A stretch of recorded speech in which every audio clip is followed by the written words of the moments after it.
जय माँ काली, जय माँ दुर्गे। दोस्तों, आप सभी का मेरे यूट्यूब चैनल जय माँ आदिशक्ति में हार्दिक स्वागत है। दोस्तों, आज का जो विषय मैं लेकर आई हूँ वह मेरे सब्सक्राइबर का एक प्रश्न है, जिन्होंने मुझसे पूछा है कि माँ काली की अरदास मंदिर में किस प्रकार लगाई जाती है। माँ काली की अरदास मंदिर में लगाने के लिए मैं आपको कुछ वस्तुओं के बारे में बताऊँगी, जिन्हें आप लेकर मंदिर में जाएं और वहाँ पर अरदास लगाएं। और साथ साथ में मैं ये भी बताऊंगी कि अरदास किन किन चीज़ों की लगाई जा सकती है। अरदास दोस्तों हमेशा अपनी क्षमता के अनुसार लगाई जा सकती है या फिर अपनी मनोकामना के अनुसार। कुछ व्यक्ति मंदिर में जाकर दोबारा से माँ के दर्शन करने की अरदास भी लगाते हैं, माँ उस अरदास को भी पूरी करती हैं। तो कुछ व्यक्ति माँ को फूलों की माला चढ़ाने की भी अरदास लगाते हैं, तो कुछ व्यक्ति माँ को नींबुओं की माला चढ़ाने की अरदास लगाते हैं। कुछ व्यक्ति माँ की कढ़ाई देने की अरदास लगाते हैं, तो कुछ व्यक्ति माँ को गहने, श्रृंगार, 16 श्रृंगार, वस्त्र, चोला, इन चीज़ों की अरदास लगाते हैं। तथा कुछ व्यक्ति पैसों की भी अरदास लगाते हैं।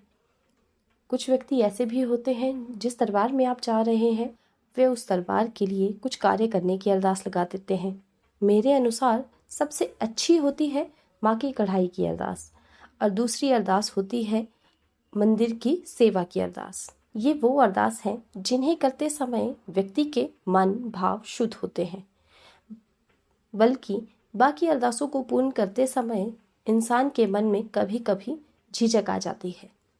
क्योंकि मैंने ऐसे बहुत सारे व्यक्ति देखे हैं जो अरदास करते हैं, उनकी मनोकामनाएं पूर्ण होती हैं, मनोकामना को पूर्ण करने के लिए जो उन्होंने अरदास की होती है वे उसे ही पूर्ण नहीं कर पाते।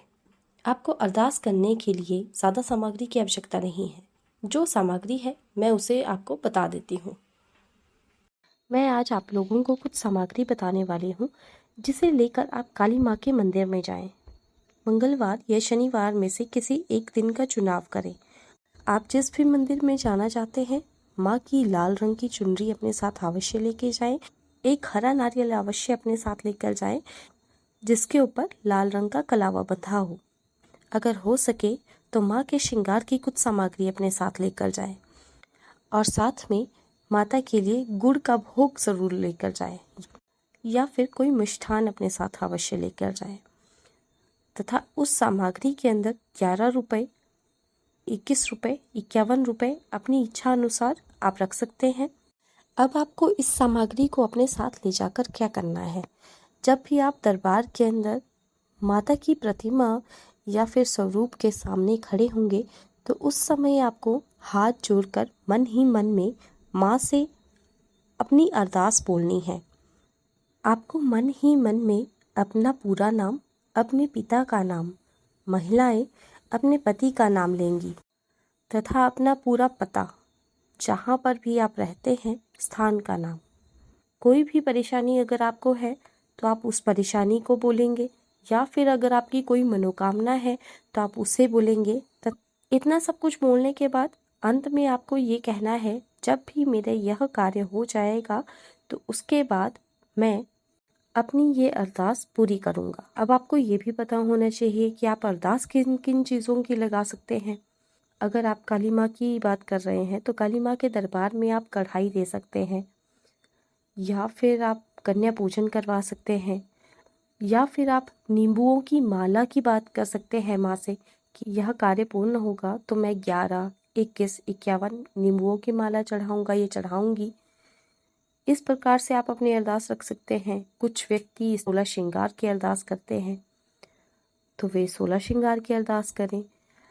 कोई व्यक्ति माँ को गहनों की अरदास करते हैं कि मैं इतने गहने चढ़ाऊँगा या फिर ये गहना चढ़ाऊँगा, तो वो भी अरदास में आप चढ़ा सकते हैं। परंतु आपको ध्यान में ये रखना है कि अरदास आपको कार्य पूर्ण होने के बाद ज़रूर चढ़ानी है, वो आप नहीं छोड़ सकते।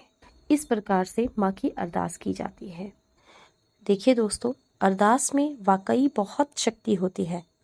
अगर आप इसके ज़रिए अपने मनोकामनाओं को पूर्ण करना चाहते हैं तो ज़रूरी है कि प्रार्थना सही तरीके से की जाए।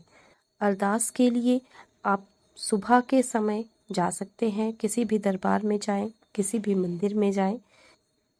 परंतु एक बात का आपको ध्यान रखना है कि अरदास अगर आपने किसी एक दरबार में जाकर की है तो वो अरदास भी उस ही दरबार में चढ़ेगी, किसी और दरबार में नहीं चढ़ेगी। इस बात का ध्यान रखें क्योंकि बहुत सारे व्यक्ति ये गलती कर देते हैं। आशा करती हूँ कि आप लोगों को मेरे द्वारा दिया गया ज्ञान पसंद आया होगा और आपकी इस विषय से कुछ सहायता हुई होगी। अगर आपके इस विषय से संबंधित या फिर इसी प्रकार के विषय से संबंधित आपके कुछ प्रश्न हैं तो आप नीचे कमेंट बॉक्स में ज़रूर लिखें ताकि मैं आप लोगों की सहायता कर सकूं।